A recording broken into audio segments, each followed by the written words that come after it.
Bravo à l'Iran, honnêtement, j'ai qu'un mot à dire, c'est bravo hein, dans cette guerre parce qu'ils ont isolé tout le monde.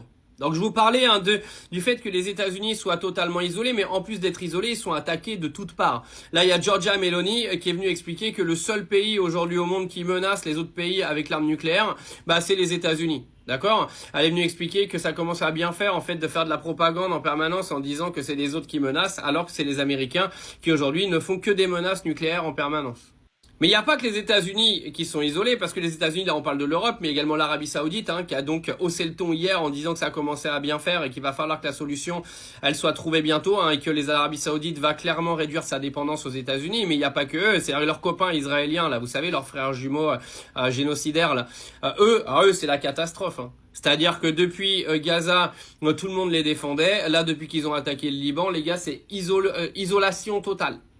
Isolement total. Là, il n'y a plus personne qui les soutient. L'Italie, ils dégagent tous les accords avec Israël. La France, c'est pareil. L'Espagne, on n'en parle pas, c'est fait depuis bien longtemps. Il va y avoir des concertations dans l'Union européenne pour dégager tous les accords économiques qu'il y a avec Israël. En gros, les États-Unis et Israël vont se retrouver comme deux cons. Parce qu'il n'y a plus un pays de l'OTAN qui veut les soutenir, il n'y a plus un pays européen qui veut les soutenir. En plus de ça, ce qui est bien, c'est que le gouvernement là qui vient de dégager avec Orban, ne va pas soutenir les États-Unis.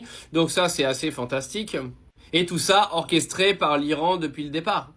C'est le résultat de la guerre économique qu'a mis l'Iran aux États-Unis depuis les attaques des Américains. L'Iran a réussi à faire passer les États-Unis pour les plus grosses baltringues du monde, Donald Trump pour le plus gros taré de la planète, alors tout le monde le plébiscitait au moment où c'était les élections américaines. Et moi, je veux pas vous mentir, vu la gueule de Joe Biden en face, on pouvait pas quand même se demander si Trump ça allait être mieux que Biden, hein, parce que l'autre c'était un légume qui fondait au soleil et qui finançait l'Ukraine. Donc au final, on avait la peste et le choléra à la tête des États-Unis, possiblement à l'époque. Et les gars, oui, l'Iran a quand même fait un carnage, hein. C'est un carnage parce que là on va se retrouver avec deux pays qui étaient censés être les pays les plus soutenus du monde dans les guerres parce que soi-disant ils sont passés pour les gentils de la planète. Aujourd'hui l'Iran a mis face au monde entier, à la télévision, sur les réseaux sociaux. Moi, j'ai vu à travers mes vidéos, à travers tout le récit de cette guerre, que clairement l'opinion publique s'est rangée du côté de l'Iran depuis le départ, hein, que l'impopularité américaine, que les gens ont compris aujourd'hui que l'Occident n'était pas le porte-parole de la vérité et de la paix, loin de là. Hein. L'Occident est souvent le porte-parole des guerres, surtout les Américains qui mènent cet Occident en permanence vers des désastres humains, des déséquilibres mondiaux dans les régions, etc.